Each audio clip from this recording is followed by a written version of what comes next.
सबको जय मसीह की। Praise the Lord. आइए आज हम लोग डिवोशन के लिए प्रार्थना करते हैं और एक मौका दिया हमें इस धरती पर रहते हुए परमेश्वर की वचन सुनने का या वचन को ग्रहण करने का। आइए प्रार्थना करते हैं। पिता परमेश्वर प्रभु यीशु मसीह हम धन्यवाद देते हैं, आपकी स्तुति महिमा करते हैं। धन्यवाद आपके विचार, धन्यवाद आपकी चरित्र और स्वभाव। जब हम सच में तेरे वचनों को पढ़ते हैं और तेरे चरित्र और स्वभाव को ग्रहण करते हैं तो हम वाकई में उन सुकून चीज़ों को प्राप्त कर पाते और हमारी जीवन जीने का मकसद को समझ पाते हैं। धन्यवाद देते प्रभु, आपकी आत्मा के द्वारा हमें बल, समझ और हिम्मत बढ़ाने के लिए धन्यवाद देते प्रभु। तेरी स्तुति महिमा करते यीशु नासरी के नाम से मांगते हैं, आमीन। ओके, हम लोग जो आज बात करेंगे और वो है पहला यूहन्ना की किताब में 7 भेद। भेद मतलब रहस्य। 7 भेद, 7 रहस्य। ओके, और देखते हैं, बात करते हैं हम लोग इसमें।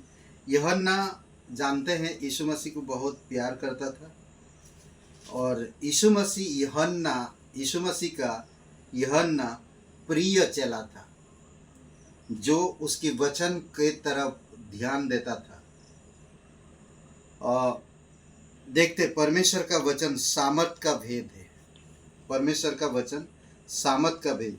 2 अध्याय हम लोग 14 वचन को पढ़ते हैं और देखेंगे इसमें क्या कहता। देखिए, हे पितरों, मैंने तुम्हें इसीलिए लिखा है कि जो आदि से तुम उसे जान गए हो।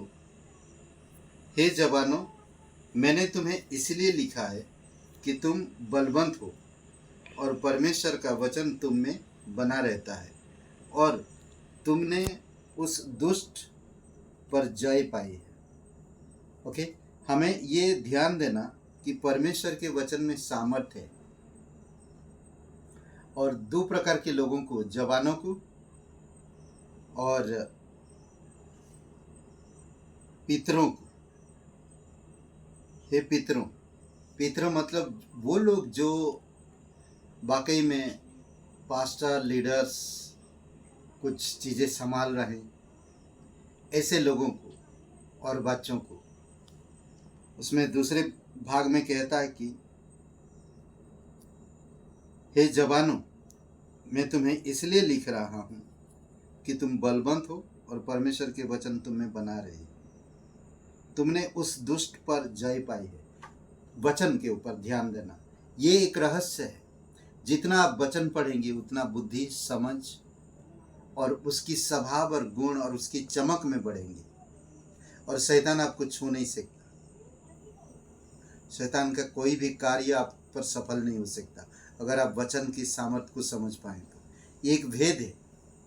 बहुत से लोगों को हम देखे हैं वचन का प्रचार करते हुए, वचनों को ग्रहण करते हुए, कहते हैं कि जब हम वचन को ग्रहण करते हैं और वचनों में ज़्यादातर चलते हैं, बुद्धिमान, समझदार और उन चीज़ों को हम प्राप्त करते जो परमेश्वर ऊपर से देता है। शैतान नहीं चाहता कि वचन आप ज़्यादा से ज़्यादा जानें, कभी भी नहीं चाहता। हर तरह से आपको बाइबल पढ़ने से रुकावट लाएगा। बाइबल क्लास में रुकावट लाएगा, कलीसिया में रुकावट लाएगा, जहाँ पर कुछ जो कार्यक्रम होते हैं, ये सब जगह में आपको कोई रुकावट नहीं होगा। समझ रहे हैं? सांसारिक चीज़ों में कभी रुकेगा नहीं। शादी, बर्थडे पार्टी, इन सब चीज़ों में कभी रुकेगा नहीं। ये पर जब आप वचन पढ़ते हो तभी आपको नींद आ जाएगा, आपको आलस लगेगा, आपका मन भटकेगा, सुस्त लगेंगे। यही होता है। इसलिए आप एक रूल्स बनाओ कि आप वचनों को ज़्यादा से ज़्यादा पढ़ो। दूसरा अध्याय 17 वचन को पढ़ते हैं। संसार और उसकी अभिलाषाएं दोनों मिटते जाते हैं, पर जो परमेश्वर की इच्छा पर चलता वह सर्वदा बना रहेगा। परमेश्वर की इच्छा पूरी करना निरंतरता का भेद है। संसार की चीज़ें, जिन चीज़ों को हम रोज पूरी करते हैं, वो चीज़ें एक दिन मिट जाएगा।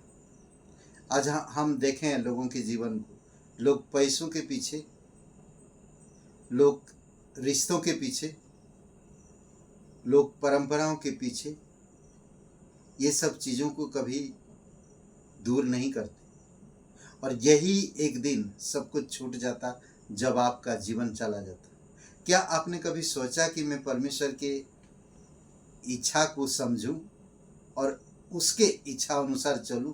अगर आज आप एक विश्वासी है तो आपको निर्णय लेना होगा कि मैं परमेश्वर की इच्छा पूरी करना निरंतरता का भेद है।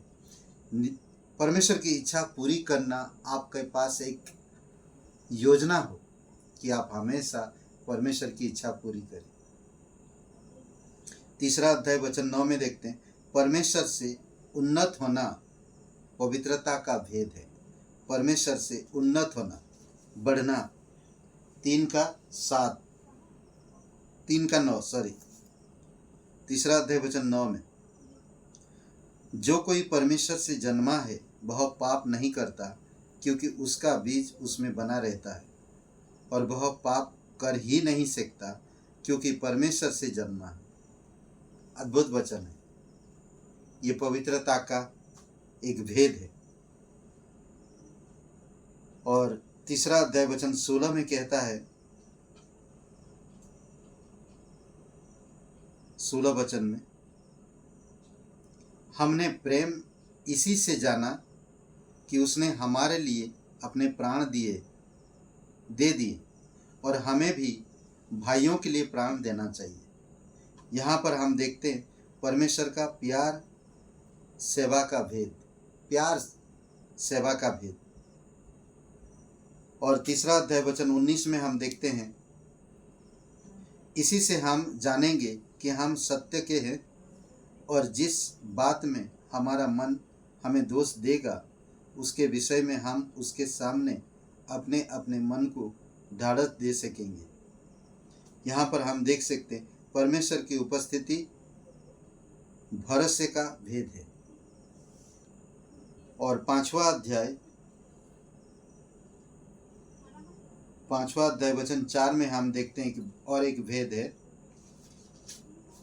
वचन 4 में, क्योंकि जो कुछ परमेश्वर से उत्पन्न हुआ है वह संसार पर जय प्राप्त करता है, और वह विजय जिससे संसार पर जय प्राप्त करता है हमारा विश्वास। यह है परमेश्वर में विश्वास विजय का भेद है। जो इंसान विश्वास में चलता है उसे विजय मिलता है। ये एक विश्वास का भेद है।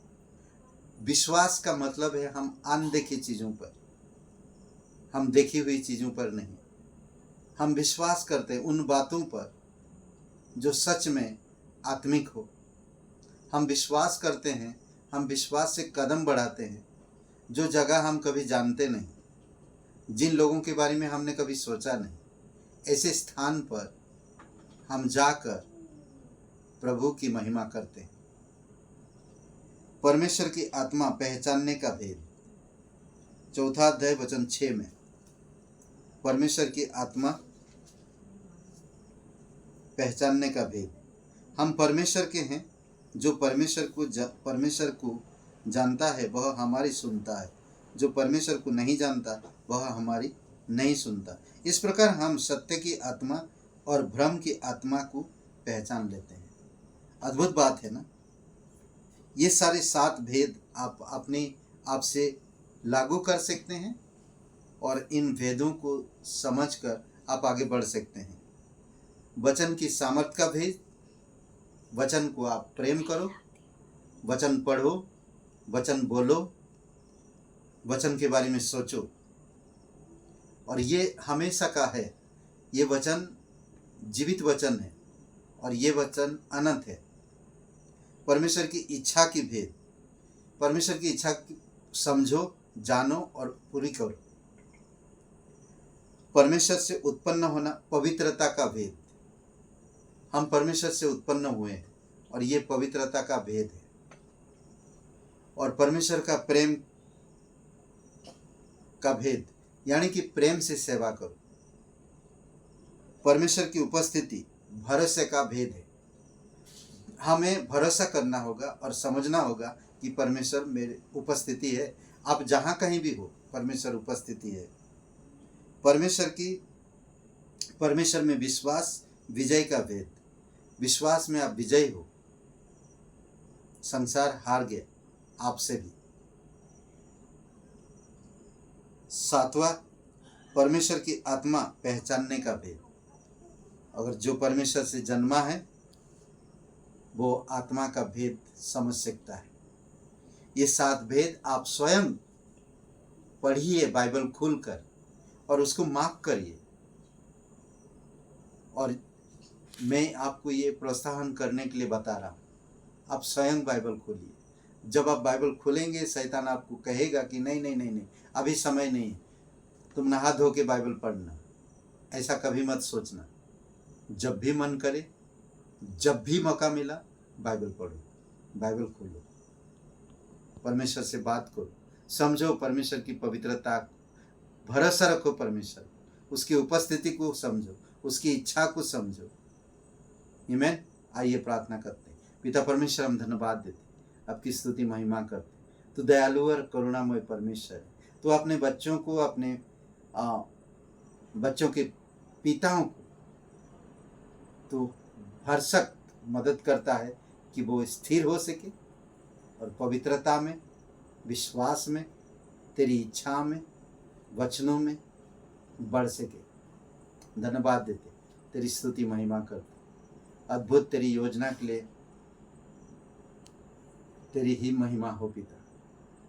धन्यवाद आपके अद्भुत प्रेम के लिए। यीशु नासरी के नाम से मांगते हैं, आमीन। हे ब्रदर एंड सिस्टर, सबको जय मसीह की। Praise the Lord. शुभ रहे दिन आपका। आमीन।